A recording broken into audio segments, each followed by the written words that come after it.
All right, awesome. So with that, I'm going to go ahead and pass it off to Erica, who is the president and CEO of Three Girls Media. Go ahead, take it away, Erica. Thanks so much, Melissa. I appreciate it. So, as Melissa mentioned, my name is Erica Taylor Montgomery. I'm the CEO, president, and founder of Three Girls Media. And today we're going to be talking about building a comprehensive marketing strategy and online presence for your nonprofit organization. So, a little bit about me. I had my original career in broadcasting before I launched into marketing and PR. I was on air in San Francisco radio and television for over 20 years.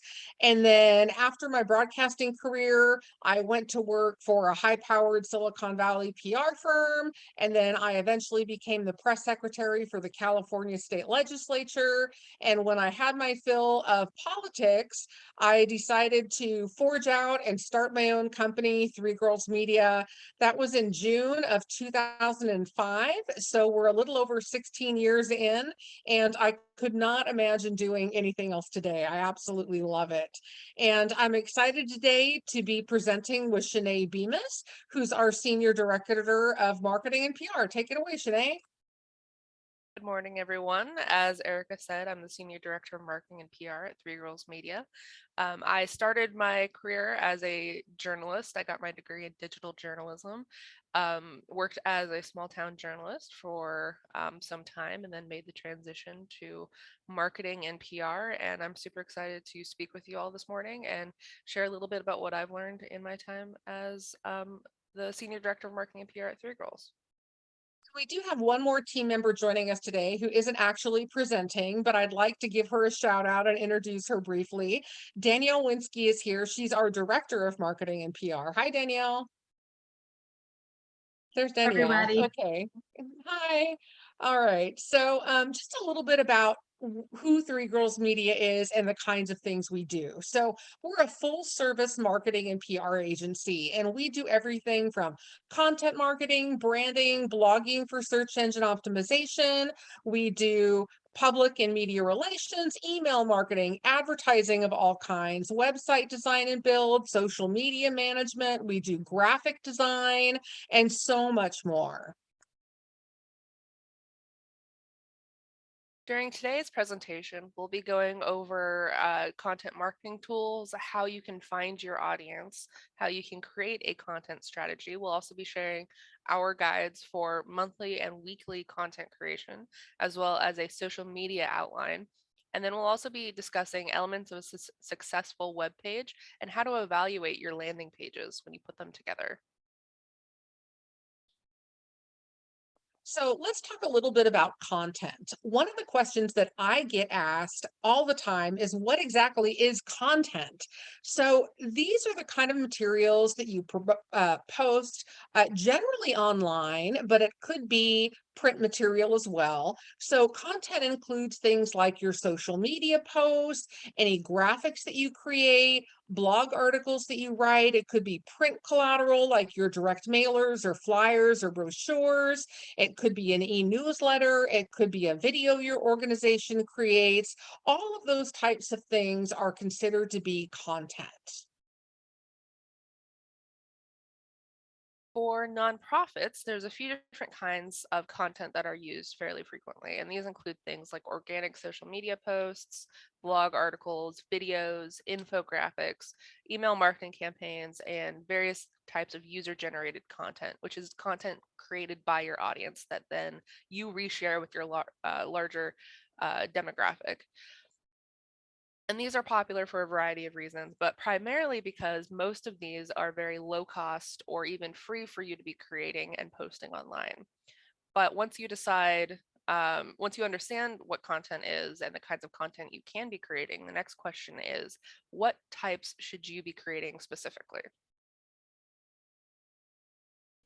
So let's talk a little bit about how to actually get started creating content. It's a block that a lot of people have. They just don't know where to begin. It seems really overwhelming. So we're going to give you some tips in that regard. So the first step is creating an audience persona, and this can also be referred to as a buyer persona. So they're essentially the same thing. And what this is a description of who you're trying to target with your content. And to put one of these together, you need to ask yourself a few different questions. So you need to ask yourself who your audience actually is. Who is the person, who is your ideal person that you're trying to reach? You need to ask yourself where this audience spends time, either online and in person, and you need to be as detailed as possible. So you might be thinking, as an example, that maybe your audience is a hiker, but in putting together your audience persona, you can get a lot more descriptive, and you might end up with something that's a little bit more um, helpful for you when you're putting together your content. So, for example, uh, you can either think of your audience as a hiker or a young middle class person who enjoys outdoor activities and is always on the cusp of new trends. The latter is going to be a lot more descriptive and helpful when you're putting together your content and figuring out where you should be posting it online. So the second thing you're going to do is analyze your goals. You have to ask yourself, what's the purpose of this campaign that I'm going to be embarking on, and what am I hoping to achieve out of it? So some common goals for nonprofit organizations include boosting your donations. Maybe you want to grow your email list, or maybe you want to increase your site traffic to your website. And then once you figure out what your goal or goals are, you need to figure out what type of content is actually going to help get you there. So, for example, if you want to increase your website traffic, you might want to consider blogging for search engine optimization. It's what will help drive that organic SEO traffic to your website. If you want to grow your email list, you might want to consider investing some more time and energy in your social media, really looking at what platforms you're sharing on, how frequently you're sharing content, and that kind of thing. And then if you want to increase donations for your organization, you may want to consider email marketing. Is it something you're already doing? How frequently are you doing it? And when you're putting together your email marketing, do you have things like a clear call to action for your audience where you're specifically asking them to donate? And is it clear what they need to do in order to make that donation? Once you've decided the kinds of content you're going to be creating, the next question you may be asking yourself is how often should you be producing that content and posting it? So these are a few suggestions that we have as kind of the ideal that you should be striving for. So for blog articles, we always recommend posting on a weekly basis. For e-newsletters, either monthly or bi-monthly. And then for social media posts, you want to be posting at least daily, but ideally multiple times per day per platform. And obviously, this is not going to work for everyone, unfortunately. Depending on the amount of time that you can devote to your marketing efforts, you may or may not be able to hit these ideals, and that is totally okay. The most important part when you're putting together your content and posting it is to be consistent. If you can't hit these weekly, monthly, or daily ideals, then at least, if you're only going to be doing one blog article a week, you want to be posting that the same day of the month every time. And that also helps with SEO and also lets your audience know when they can expect new content from you. So let's talk about some tools. We're going to be sharing some content marketing tools, some that are free. Then we all know nonprofits like things that are free. We know you work on really slim budgets. And then we're also going to be talking about how to make the most of those free tools and how you can really leverage them for your nonprofit organization. Alrighty, so starting off with our free list, up at the top we have canva.com. They are a wonderful resource for graphic design. They make it easy. They make it so that if you don't have any graphic design experience, you can still go in, use their browser-based tools, and create something uh, very visually and aesthetically pleasing. The other great thing about Canva is they have probably hundreds of thousands of templates that you can use as a starting place and then customize for whatever piece of content you're trying to create, whether that be social media posts, a brochure. They even have resume templates if that's something that you might need. So Canva is a really great resource. They do have a pro version and like a paid subscription to access more features, but a free account is going to be everything you need to get started. As I far can as tell you that they even have Zoom background templates. My Zoom background today is a template from Canva that I just simply customized and threw up my name and information in there and my company logo. So you would not believe the amount of different things that they have in terms of templates on Canva. Very worthwhile to check out. Absolutely. And then as far as video creation, we recommend Adobe Spark Video. They do have a paid version, which will allow you to rebrand the videos that you create to include your specific branding and remove any watermarks from Adobe. However, the free version will offer you everything you need to get started and can be a really great resource for nonprofits that have a very tight marketing budget. As far as website design, we always recommend WordPress or Wix. Both are great platforms to either create a new website or create a blogging website to add on to the site you may or may not already have. As far as email marketing, we recommend MailChimp or Constant Contact. Both of these are free tools that you can use to expand and streamline your email marketing process. For social media management, we really recommend Hootsuite. Hootsuite allows you to pre-schedule your social media content, so it'll go live without you having to sit at your computer and hit the button yourself, and really makes social media a lot more hands off.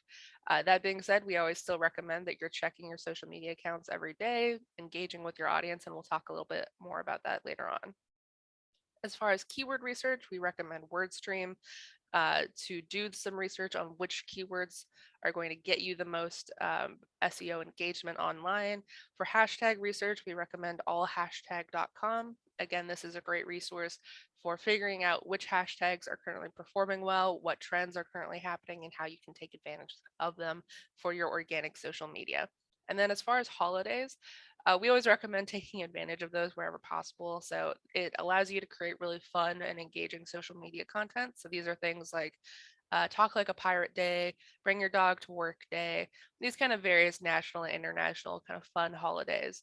And you can find lists of those when they're happening and descriptions of those holidays on daysoftheyear.com and nationaldaycalendar.com. Are some paid tools that you might find useful for your organization. If you need stock photography, there are several amazing sites, including 123RF, which is actually what we use at Three Girls Media. There's also Shutterstock, iStock, and Getty Images.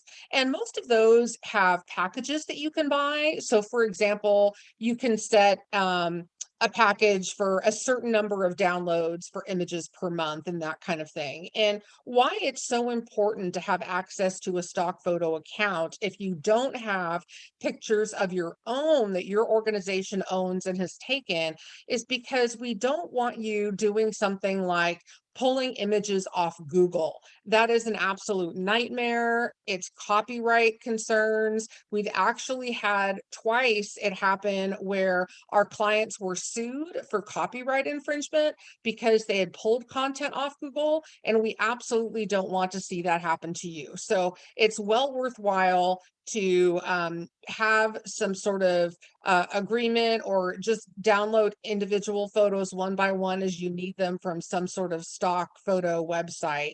And then if you're looking to create videos, Adobe Premiere Pro is an excellent choice. It's extremely cost effective, only a few dollars a month. And the nice thing is that you don't need a lot of video editing experience. It's very easy and very intuitive to use for somebody who's a complete novice. So we highly recommend that. And then for your social media advertising, you can generally do that directly through most of the social media platforms that you may be using. And if you're looking for a larger marketing solution where you can integrate your social media, you can integrate a CRM and other tools, HubSpot is actually a fantastic choice.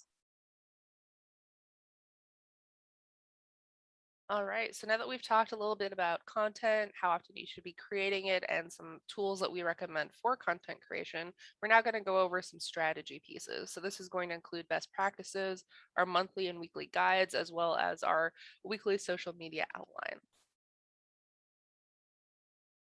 So first of all, let's talk about some best practices for social media, as well as some really popular hashtags that you'll be able to integrate into your social media that will help them get greater visibility. Alrighty. So as far as best practices, our number one rule, and I mentioned this before, is consistency. Posting on a consistent basis, whether that's your social media platforms, your email marketing, your blog articles, the most important thing is consistency. If you're posting at the same time of the week every week or the same day of the month every month, that will not only boost your SEO, but it will also, as I mentioned before, let your audience know when they can expect more content from you and can boost your engagement as well.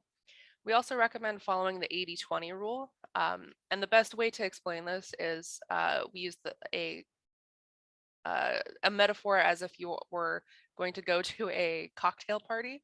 So if you're at this party and you're speaking with people, if you're only talking about what's going on in your life, talking about yourself 100% of the time, people are going to get a little bit annoyed with you, or they might, get a little bit bored and end up walking away, and then you're going to be alone at this party. Whereas if you talk a little bit about yourself, but then also talk about other people, talk about what's going on in their lives, talk about, various things like the weather, it's going to be a lot more, the conversation is going to go a lot smoother and will be more engaging for both sides. And we apply this philosophy to social media as well. So 80% of the time, we recommend that you're not talking or directly promoting your organization or the service that's still that's educational, informative, fun, exciting, but isn't directly telling people what you do or how they can get involved. And then that 20% of the time when you are talking about those things, you're going to see a lot better engagement and your audience will stay invested in what you have to say. We also always recommend reusing your content whenever possible. So repinning your old Pinterest posts, retweeting your own content or content from your constituents, and then reposting content on Facebook as well. And then we also recommend these following types of content to share because they typically perform very well on social media. So these are things like feel good stories, short videos. Video is a very well-performing piece type of content on social media. We also highly suggest utilizing infographics as a quick and easy way of sharing information in an aesthetically pleasing way. We also recommend sharing news stories that are make sense to share with your audience. We always recommend including testimonials wherever you can. So these are um, short quotes or paragraphs of information that have been shared about your organization from other people. We always recommend running contests whenever you can, and these can be things as elaborate as giving away some sort of prize to just offering a shout out on your social media platforms. As I mentioned before, we always recommend playing into the holidays wherever you can. And then also behind the scenes content is a great way of humanizing your organization and getting people more interested in what you have to say. So that's things like, you know, when you have somebody new in your office, you can share information about them and welcome them to the team. Or if you're putting on an event, maybe you share a few pictures of the setup process or even the teardown process and use it as an opportunity to thank everyone for coming or say you're really excited to see everybody. And obviously, with the pandemic, these in-person events may not be happening, but the same can be said for virtual events. So if you're working on the PowerPoint for the next workshop you're giving, you can always share a photo of you working on it and say that you're really excited to give this presentation and something to that effect. Looks like we have a question today. Nikki from the Nisqually Land Trust asks, does talking about your organization's volunteers count as talking about yourself? So it's a question about the 80-20 rule. Do you want to take that? Yeah, absolutely. So that's a really great question because depending on how you frame it, it can kind of go either way. So if you're saying, um, if you use it as an opportunity to ask people to volunteer, that Mhm. might lean more on the promotional side. Whereas if you're just sharing information about these great volunteers you have and the great work they're doing, that would lean more on the non-promotional side because it's more just educational, informative, and exciting. So it depends on how you frame it and how you're utilizing that and what you're trying to get out of that content. Oh, great. Thanks, Janae. That's helpful because it's like we're talking about us, but and usually it's like highlights and thank yous. So that makes me feel better. Yeah, absolutely. All right, so let's talk numbers. And some of this may come as a shock to you, but we're happy to explain why we make these recommendations. So, in terms of posting frequency and the hashtags that you should be using, on Facebook, we're recommending posting 2 to 3 times a day and using 2 to 3 hashtags per post. On Twitter, we recommend posting 3 to 5 times a day, and you also want to use 2 to 3 hashtags per post. On Instagram, you can get away with less and post once or twice a day. And with Instagram, you want to use 25 to 30 hashtags per post. That's what's going to give you the maximum visibility. The maximum number of hashtags they allow you to use is 30. And so use up that real estate. It's free real estate, it's free visibility. We recommend always using at least 25 and as much as 30. And then on LinkedIn, we recommend posting once or twice a day, 2 to 3 hashtags per post. And on Pinterest, 2 to 3 times a day, and no hashtags on Pinterest. It's really not a thing anymore on that platform. They're doing research by keywords instead. And so the reason that we recommend posting at these frequencies on the various platforms is due to what's known as the lifespan of a post. And the lifespan of a post varies from platform to platform. So, for example, on Facebook, the lifespan of a post, which is how long it will live in somebody's news feed before it's so far down that it's just not going to be seen anymore, is about 90 minutes. So, if you think of a 90-minute block 3 times a day, it's going to give you the highest chance of getting your content seen by the majority of people that are your followers. On Twitter, we recommend 3 to 5 times a day because the lifespan of a tweet is only 30 minutes. That's it. So you can post a lot more frequently on that platform and not have it come across as spammy or overwhelming, because chances of people seeing more than 1 or 2 of your tweets a day is slim to none. On Instagram, the lifespan of a post is actually about 12 to 24 hours. So you can get away with posting a little less frequently there. On LinkedIn, it's about the same, 12 to 24 hours. So once or twice a day will work well for that platform. And on Pinterest, 2 to 3 times a day. Again, the lifespan of a Pinterest pin is about 90 minutes or so. So that's very similar to what you get on Facebook. And on LinkedIn, we're recommending, as I mentioned, 2 to 3 hashtags. On Pinterest, no need to use hashtags anymore. And let's see, Megan has a question, and so does Deborah. Deborah from TC Media says, if I post on Facebook 2 to 3 times a day, can I just repost the same post, or should each post be unique? That is a great question. And each post should really be unique. The reason is because there's a good possibility that your followers may see more than one post from you each day. If you think about yourself, for example, and how you personally use social media, how frequently are you on Facebook? Are you on Facebook a couple times a day, maybe 3 times a day, doing a quick scroll while you're eating breakfast or having lunch or after dinner when the kids are in bed or something like that? You may end up seeing the same types of content. So we really recommend varying those as much as possible.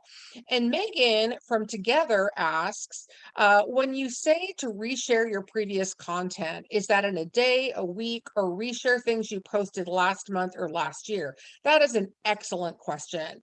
We really wouldn't recommend resharing the same day, but certainly if it's been a week or more, or things that you posted last month or last year, that's totally fair game to repost again. What we would make sure to do if you're posting as soon as a week, because that's kind of a short time frame, just make sure that you're posting on a different day of the week and a different time of day. And that should assure that it reaches a different audience and you won't be kind of spamming the people that are following you, and generally check social media at the same time each day. Great question. Alrighty, so we'd like to share some popular hashtags that are utilized on platforms today, and most of these have something to do with a certain day of the week. And you may have heard of some or more than some of these before. So these are things like Motivational Monday, Tip Tuesday, Transformational Tuesday. I think everyone's heard the phrase Throwback Thursday at this point, but there's also things like Wisdom Wednesday, Flashback Friday, Friday Fun Day, Happy Friday, kind of et cetera and et cetera. And these are hashtags and trends that come up every week, and you can jump on the bandwagon and use them as an excuse to share some of this behind the scenes content, or for Motivational Monday, maybe you share a photo of your team in the office, and say, we're all here, we're really excited to get started for the week. Or maybe for Throwback Thursday, you share event photos from the year before. Or maybe if you have photos from as far back as when your organization was founded, that's another great piece of content that you can share utilizing that hashtag. And then we also have some other ones like inspirational quotes, life quotes, and these are just trends that are really hot right now. So they're also a great way for nonprofits to kind of jump on the bandwagon and use these trends as a way to growing your audience. On Instagram, there's a few specific ones that we'd like to share. So that's things like Insta Cool, Insta Daily, Insta Good, and Insta Quote. And these are essentially the same sorts of things, but they're specific to Instagram. And as I said, that these are a great way of sharing your content with a wider audience, because as I said, these come up every single week. Hundreds of thousands of people are utilizing this hashtag themselves, and then also scrolling through these hashtag feeds. All right, so let's talk about how you can, without going crazy, manage your content marketing on a monthly basis. And so here we've given you sort of a template for weeks 1 through 4 of any given month that you could kind of implement for yourself. And if this specific guide doesn't work exactly for you and your organization, maybe you're not blogging, or maybe you don't have any newsletter or something like that. You can certainly rearrange this to be appropriate for your organization, but we've sort of come up with a full-fledged marketing plan here for content, including blogging, e-newsletters, and social media.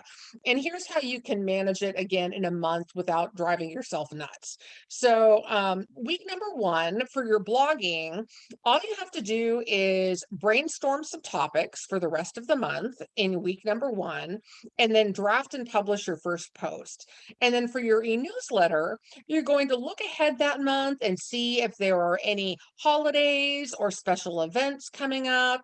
You'll outline your content for your e-newsletter, maybe the different sections that you have, and create any graphics or pull any images that you're going to be sharing in your newsletter. So you're just preparing to put it all together at that point. And then for social media, you're also going to note any specific holidays or special events that are coming up. You're going to draft your social media posts, and then you can use something like Hootsuite to schedule your social media posts out for the following week. Week number 2, you're going to draft and publish a post. For your e-newsletter, you're actually going to draft the content that week and add any new contacts that you have to your distribution list. And on social media, you're going to draft and schedule your posts. Week number 3 of the month for blogging, you'll draft and publish a post. And then for your newsletter, you're going to proofread your content and actually schedule the distribution. And for your social media, you draft and schedule your posts. Week number 4, you can draft and publish a post. And that's again, if you're doing weekly blogging. If you're only doing blogging once a month, then you can choose which week that goes in, obviously. And the key again is just to be consistent. So for example, if you're going to be publishing a blog once a month, maybe it's the 3rd Thursday of every month that it's going to go live. And again, you want to do that for a couple of reasons. One, it's good for your search engine optimization. You can actually, doing it consistently for a period of time, train the search engines like Google, Yahoo, and Bing to come back to your website at those specific intervals and catalog your new content. It's something that they'll get to learn and do automatically, very easily if you do this consistently over a period of time. And then for week number 4, you're going to draft and publish a post. You're going to distribute your e-newsletter. You're going to draft and schedule social media. And then it's always a good idea to take a look back at your analytics for the month and see how your analytics are doing for all of your content marketing. And we've got another question from Megan at Together, who says, can you give a ballpark estimate of the minimum hours of week to do this in-house, or a ballpark cost to outsource that? That is an excellent question. So I would say if you're planning on doing a full-blown content marketing plan like this, where you're going to be blogging, you're going to be doing any newsletter, and you're going to be doing social media, it could vary anywhere from 3 to 5 hours a week if you're going to be doing all of this. And that would depend on things like, how long is your blog post? Is it going to be something like 1,000 words, or are you going to really shoot for the sky when it comes to search engine optimization and do something that's 2,500 words or longer? Social media, how many social media platforms are you on, and how frequently are you posting on those social media platforms? That'll certainly make a difference. If you're only managing Facebook and you're posting on Facebook once a day, that's going to take a lot less time than if you're publishing on Facebook, LinkedIn, and Pinterest, and you're publishing multiple times a day. So, what I would say is that it depends on how much time you have in your schedule. You need to be realistic with your content marketing, and we realize that a lot of you have a lot on your plate and certainly can't do it all the time.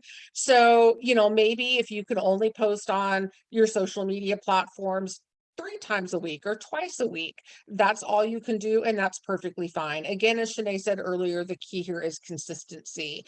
And in terms of a ballpark cost to outsource, I would say that really varies widely. At Three Girls Media, I can tell you that we base our services a la carte based on your needs, your goals, and your budget. So we don't have a preset kind of box or package that we try to put everybody in.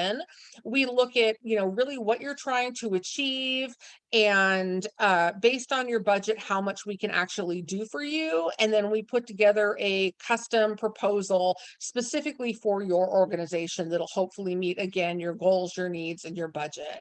And then another question from and in terms of a ballpark cost to outsource, again, varies widely, and it depends on how much you're doing. Are you doing just a blog? In that case, it may cost you anywhere from $100 to a couple $100 a month, depending on the length of the blog article. Or are you doing a full service plan where you're doing a blogging, a newsletter, lots of social media? That could be anywhere from $500 to over $1,000 a month. Again, just depending on how much you're doing and the type of agency or freelancer that you're working with.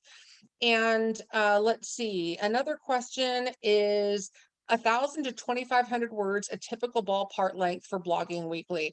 I would say yes. And 2,500 words or more is actually best for your search engine optimization. That's what the search engines like Google really look for and qualify as quality content.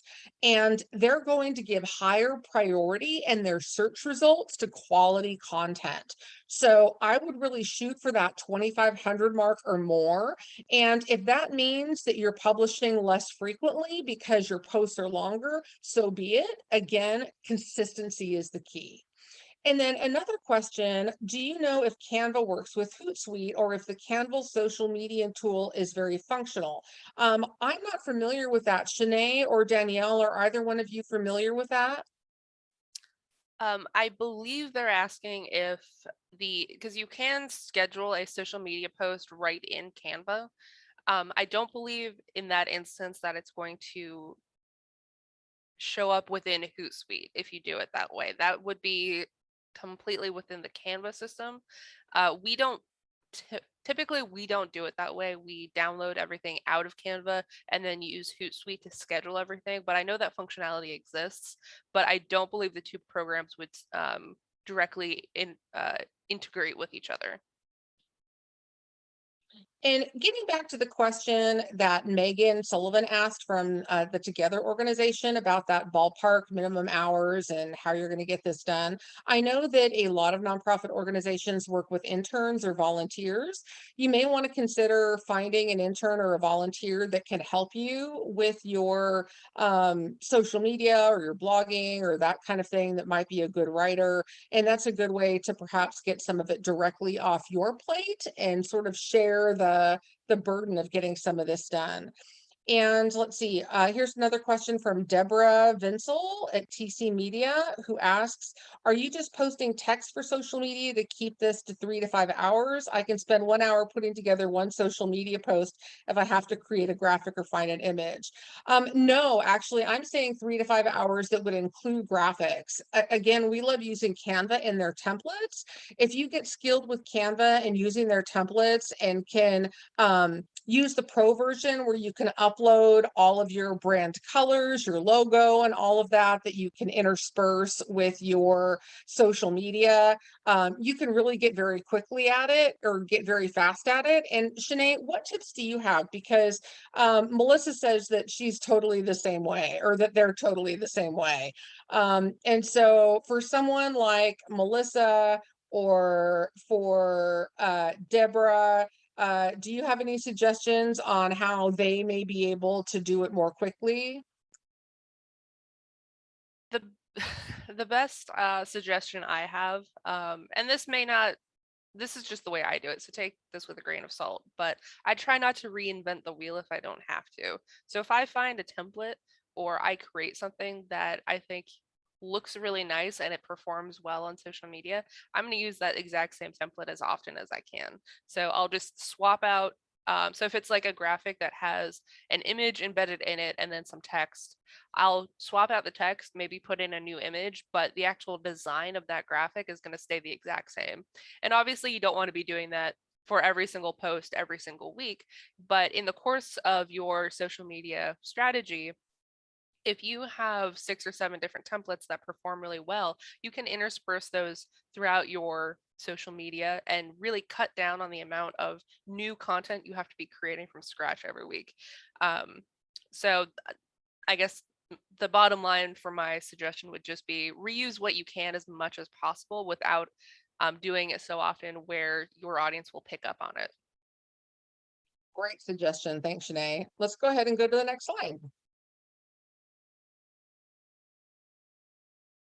Alrighty, so we went through a monthly guide of how you can be creating some of this content, and now let's talk about what you can do on a week-to-week basis, specifically for blogging and social media. So this is laid out Monday through Friday because most of us work on Monday through Friday schedule. But if you were working on a different schedule, so maybe you're you would start on a Wednesday and it would go to the following Monday, or any other schedule, you can substitute out these the days of the week so that it makes sense for your own content creation schedule. But for this example, we're going to do Monday through Friday. So on Monday, you can start drafting your post outline for your blog. So this would just be coming up with whatever your topic is going to be, or pulling your topic from a list of topics that you've already brainstormed, putting together the outline of what is going to be included. So you write your headline, maybe create your subheads and plan what the actual article is going to look like.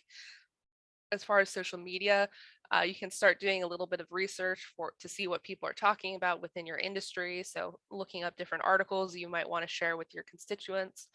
On Tuesday, you can start actually doing any research you need to do for your actual blog article. So if it's something that you can't write with authority the entire way through and you need to do a little bit of extra research, this is the day to get that done and make sure that when you start writing, you're totally comfortable with all the content and sourcing it back to wherever you're pulling it from. As far as social media, this can be the day that you spend creating those graphics. And again, as I was just saying, try to reuse stuff as often as possible and wherever you can, but just don't do it so often that your audience is going to notice. And I will say, it will take more than you think it will for them to notice you reusing the same thing over and over. So I wouldn't worry too much about that. As far as Wednesday, that's when you'll actually start writing your blog posts, and actually draft the whole thing. If you're the type of person who sees a blank piece of paper and gets a little bit anxious about it and it finds it hard to get started, this is the day where you just write. It doesn't matter how good or bad you think the content is, you just get it down on the paper and then you can worry about editing it tomorrow. As far as social media, this is when you plan your post schedule for the week and consider using those theme days. So coming up with what you're going to talk about on social media each day for the following week. As far as blogging, this is on Thursday. This is the day where you go back and you look at what you wrote on Wednesday and you edit it so it makes sense. You do some grammar checking, you do some spell checking, and then you'll pull images from whatever resource you have. So if that's a stock photo website, or maybe it's a collection of photos that your organization has taken, you'll add those in. And then as far as social media, this is the day you write those social media posts. On Friday, you'll go ahead and upload your blog post and then draft promotional part, always proofread before you schedule. And then you'll also include those promotional posts for your blog. So like I said, if you're not on a Monday through Friday schedule and maybe you want to start on a Wednesday and then it goes Wednesday, Thursday, Friday, Monday, Tuesday, that works totally fine as well. This is just the example that we put together for you. Let's look at some demographics of the various social media platforms and some of the best times of days to post. I think one of the mistakes that a lot of organizations make is they really think they need to be everywhere on every social media platform in order to get good visibility. And that simply is not the case. It's much better to pick and choose the social media platforms you're on based on where your audience is, instead of trying to be everywhere, spreading yourself too thin and not really getting the bang for the buck out of your social media. So let's look at demographics for Instagram. This is a really young audience. If you're trying to reach millennials or Gen Z or something like that, Instagram is a terrific platform for you.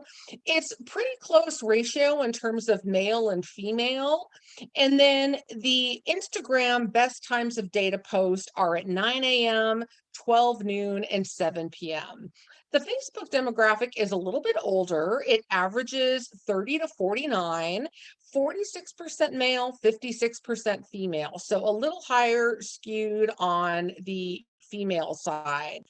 And on Facebook, we recommend posting at 8 a.m., 12 p.m., and 6 p.m.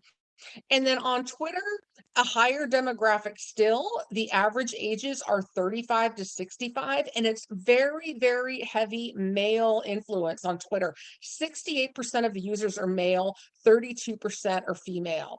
And on Twitter, we recommend posting at 9 a.m., 11 a.m., and 2 p.m. And then on LinkedIn, we recommend posting at 11 a.m. and 4 p.m. And the demographics there on average are 30 to 49, 57% male, 43% female. And on Pinterest, a slightly younger audience, 18 to 39, 29% male, 71% female. So it's a huge female audience on Pinterest. And there we recommend posting at 11 a.m., 4 p.m., and 9 p.m.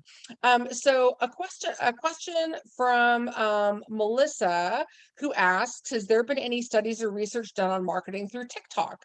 Not that I'm aware of in terms of actual studies, but then again, I haven't really looked. So it's possible they're out there and I just haven't found them. But what I can tell you about TikTok is it is an extremely young audience, averaging from about 12 to 22. So if you're trying to reach young teens or people in their very early 20s, TikTok is a terrific platform to do that. And so I was thinking that if you are, again, trying to market to that very, very young audience, that TikTok could be a great place for your organization. If you help, if your nonprofit really works with youth or that kind of thing, TikTok is a great solution for you. Alrighty, so now we're going to go over a weekly social media content outline.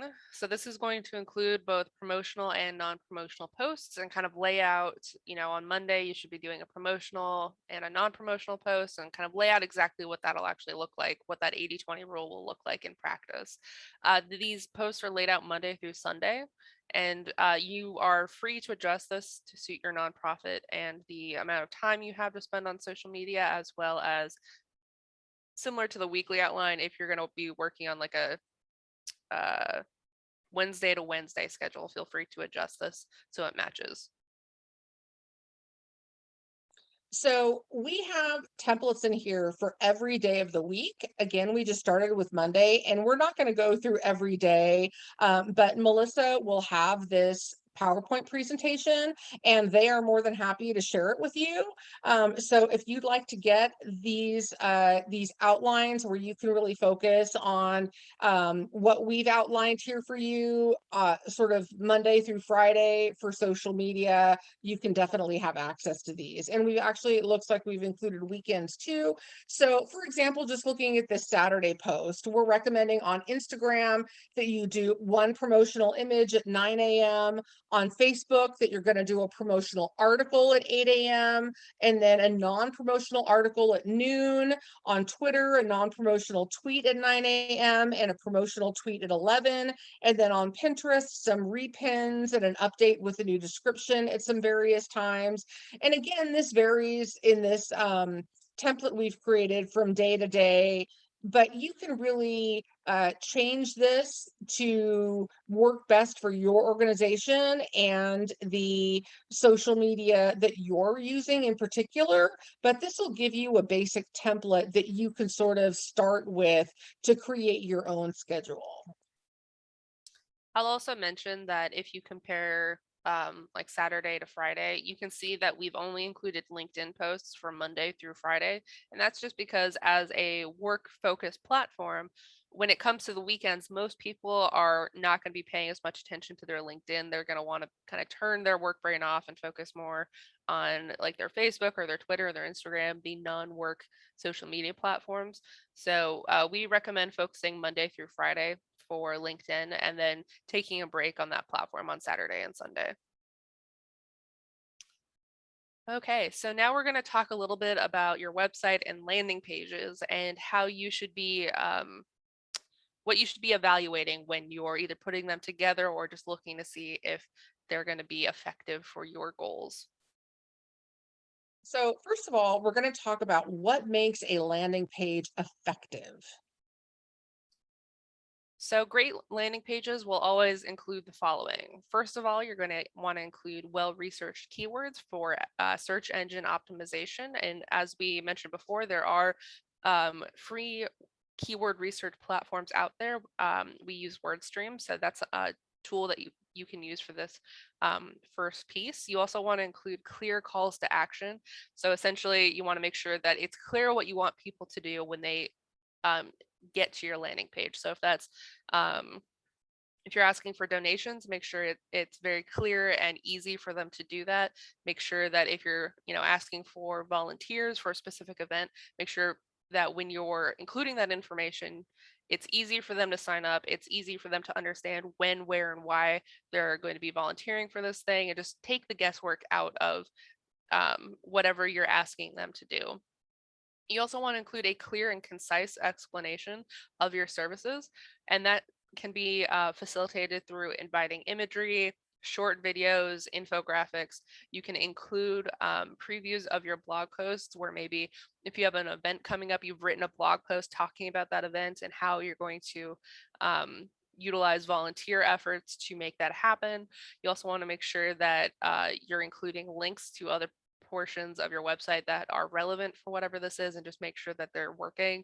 And then you also want to include easy to use menus. So things that are easy for your constituents to navigate, easy for them to figure out where they are on your page and how to find more information on whatever you're trying to get them to do. So Megan has a question related to personas. Megan asks, how many personas or target audience are normal or acceptable? Should it be just one? That is an excellent question. And I would say it totally depends on your organization. So if your organization is specifically trying to serve one type of person, say, women who've experienced domestic violence in their lives, then that's going to be your single persona, and that's totally fine. If your organization is trying to reach men and women who've experienced domestic violence and have been victims, then you're going to have two personas. You'll have your male persona and your female persona. So I would say it just totally depends on your organization and how many different types of people you're trying to reach. There is no right or wrong answer, and there isn't a specific number that is sort of across the board for all organizations. It really just depends on your organization and how many specific types of people you're trying to reach. But again, go back to that example that we gave of the hiker. You could describe your target persona either as a hiker or someone who enjoys the outdoors, is on the cusp of trends, is a young middle class person. And that's going to help you be more specific in terms of the types of people you're trying to reach. And so I would say it'll just depend for your organization, who you're trying to reach, and how many different personas you have that are appropriate to you. To add on to that, I would also say that if you're the audience that you serve and the audience you're trying to reach for volunteer efforts or donations are totally different, you might have a separate persona that's specific to those volunteer efforts or those efforts to garner donations. So that's something else to keep in mind as well. Great note, Shanae. Thank you. All right, so there are lots of different things that you can use a website landing page for if you're a nonprofit organization. So one of the common things to do is use it for event signups. This could be for people who you want to come to your event and you have a specific landing page for your event. And that could be either for an in-person event once those start to happen again, or for a virtual event like this one. You can certainly use a landing page to try to capture donations and have people donate directly through your website. You can certainly use them to try to garner volunteers and get people to come and participate with your organization.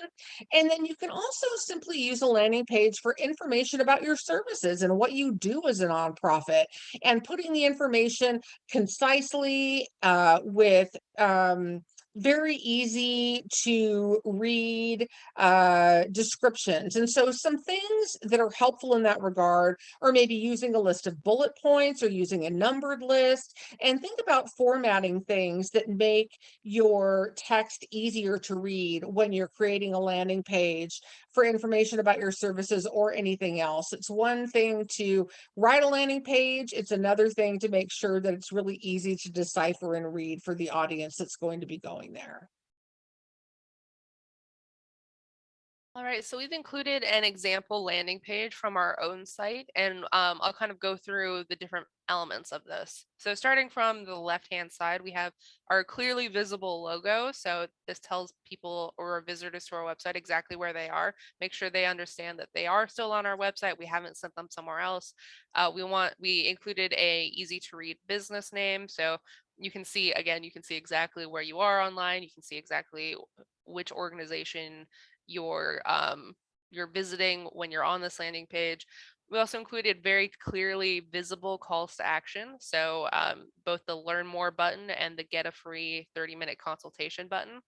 And we've also labeled these clearly so people know exactly what they're going to be doing when they click on them. So if they click on the learn more, they're going to learn more about our marketing, PR, social media, web, and graphic design services. If they click on the get a free 30-minute consultation, that's what they're going to be doing. So it lets our audience know exactly what they're doing before they do it and gives them clear instructions on how to get this additional information or how to reach us. We also included a clear description of our services, complete with keywords. So that can be found in both our subheads and then also in these little boxes at the bottom where we talk about our content marketing, website design and build, public relations. And then we've included concise and very descriptive descriptions of each so that people understand exactly what we do for each of these sections. And then finally, we have our easy to find menu and easy to navigate menu. And this just lets people find out more information, navigate our site in a very easy to use way, and makes it easy for them to scroll back up and maybe find our contact page or maybe go visit our blog, and allows them to really get around our site in a way that is easy for them. When it comes to anything regarding your website or landing pages, making it as easy and foolproof for your audience as possible is key. People have very short attention spans these days, and just adding one more layer that they have to click through may be enough for somebody to close the page and never come back. So if the least amount of time that they have to spend to get to whatever you're trying to move them towards is what you're really aiming for. So some final thoughts to help wrap things up. So the first of all, the key to making the most of your content marketing is being consistent. Regardless of how frequently you can post, consistency is the key. And it's all about these things, speaking directly to your audience. You want to be realistic about time commitment so you're not overwhelmed and feeling pressured with everything you have to do. And then remember, it's always quality over quantity. It's much better that you do fewer posts or fewer blog articles or fewer e-newsletters and make them really, really great and compelling, as opposed to doing so many just so you can get them out there and feeling pressured just to put out anything that may not be the best content. And we have one more question from Mary, who asks, on your website, what do you consider to be the keywords? So that's a great question, and that's going to vary for each individual organization. So for example, on Three Girls website, our keywords are things that relate to the services that we provide. So they're going to be keywords like public relations, social media management, blogging for search engine optimization. These are the things that the search engines like Google are going to recognize on our site, that they're there with a lot of frequency. So they're strategically placed not only frequently through our site, but they're also in key places like in headlines, subheadlines, maybe in the captions of images. These are all part of your search engine optimization. And so your keywords are likely going to be ones that are relatable to your organization and related to the services that you provide.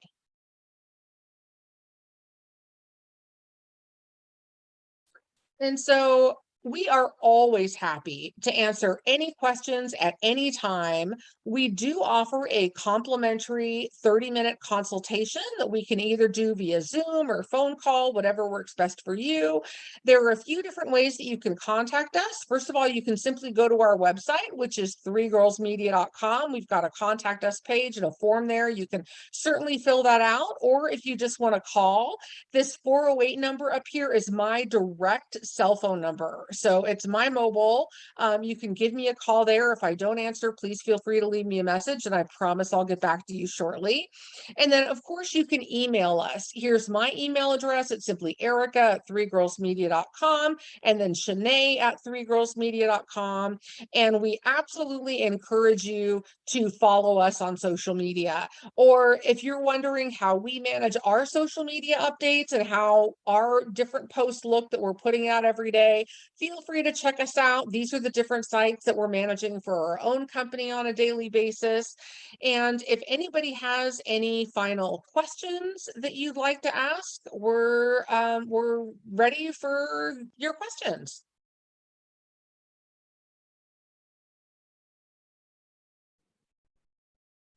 Yeah, and thanks so much, Erica and Shanae and Danielle, for all of your work on this. Yeah, if folks have any final thoughts, any final questions that haven't been touched on yet, feel free to either come off mute and ask or put it here in the chat. Either one is fine. I made sure to put in the link for Three Girls Media in the chat box. So if you want to go and check it out, maybe get that free 30-minute consultation. Hopefully we'll see. see. I'm trying to look through some of the comments that folks put in when they registered to see if there's anything we haven't touched in on. This is Allison from the Thurston County Food Bank. I wondered if you could talk a little bit about the ADA protocols for social media. I'm particularly thinking about Facebook. We don't have the time to do all the graphics in, let's say, English and Spanish. However, we often do try to do the service posts in English and Spanish, and that feels a little weird to me, but I think it's important to have our services posts, but the other just interest posts and thank you posts and such that aren't about services. I just wondered how people deal with that in terms of a time commitment and being realistic about what you can do. Yeah, that's a great question. And again, what it really comes down to is, again, quality over quantity. So if you're only able to post, those certain posts about your services in English and Spanish, I'd say that's a great start. It would, of course, be wonderful if you could post your other posts in English or Spanish. Maybe you start with one of the other posts a week, and just one. And posting one of those in English and Spanish instead of trying to do it all. The other thing is, how frequently are you posting? What is your posting schedule right now? We're roughly one a day. We could do more than that, but they had pretty much had thought that one a day was the way to go. Yeah, so I certainly think that's a great start. And is it Facebook that you're posting on? Yeah, Facebook and Instagram. Okay, I would say that's perfectly fine for Instagram, no problem there. For Facebook, it would be ideal if you could post at least twice a day. And maybe that's your opportunity to post one post in English and another post in Spanish first. Or certainly if you can do both versions of your post in English and Spanish, that would give you 4 posts a day. Another thing that you could consider doing is, if you don't want to do an entirely different post, in the caption for the image, you could put both the English and the Spanish in the caption for the same post. So that's another idea that may be a bit of a time saver. Yeah, for the simple ones, like some simple client service posts or maybe something about SNAP EBT benefits, I've been putting the just minimal words on the graphic and putting those in English and Spanish. That works sometimes. And then I can put both. I don't have to do 2 separate posts. Then I just put, the English and then I put the Spanish right below it, because the translator, even if I use a good translator, our 2 Spanish speakers at the food bank always make it better. So even though I speak Spanish, I would never just post it without running it through them. And even using the translator, I want to run it through them. So that's another time thing. If they're busy with client service or something, it might be a whole day before they can get back to me with their preferred language. So that's one thing. Yeah. Yeah, another thing that I can recommend that may be helpful, and I'm not sure if you're maybe already be doing this, but we like to work ahead as much as possible. So if you can get yourself 2 weeks ahead on your social media and spend a little more time 1 week investing in it in order to get that couple weeks of content done, that'll buy you some time, especially in terms of having other people review it, like your translators. So that's another suggestion I can make. It's obviously going to require an extra time commitment, at least the first week, to get you ahead. But that's a great thing that, we like to create at least a couple weeks of social media at a time, sort of to stay ahead of the game and take that pressure off of feeling like we're always under the gun. Okay, thanks. And then one other quick question, if I could ask, using Canva, it was kind of a pain having different sizes, making the ideal size for Facebook and the ideal size for Instagram. So since Instagram size square graphics work perfectly for both Facebook and Instagram, I've just been doing that. Is that something that you guys think is okay? I would say that's okay, but what I would recommend for you is to get the Canva Pro version, which I've just learned is free for nonprofits. Yeah, we have that. Yeah, so there is a resizing option on Canva Pro where you can easily resize your graphics for the different. And I was doing that. That's how, but even that took a little bit more time, because when you resize it, there's still stuff, at least for me, that I don't think looks good and I want to mess around with a little bit. So, yeah, Sinead, do you have any recommendations there?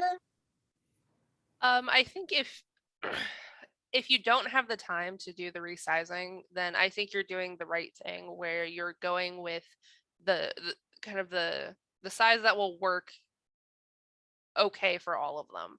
So like Erica said, excuse me, the Instagram square size will work for Facebook, and so I would stick with that square size.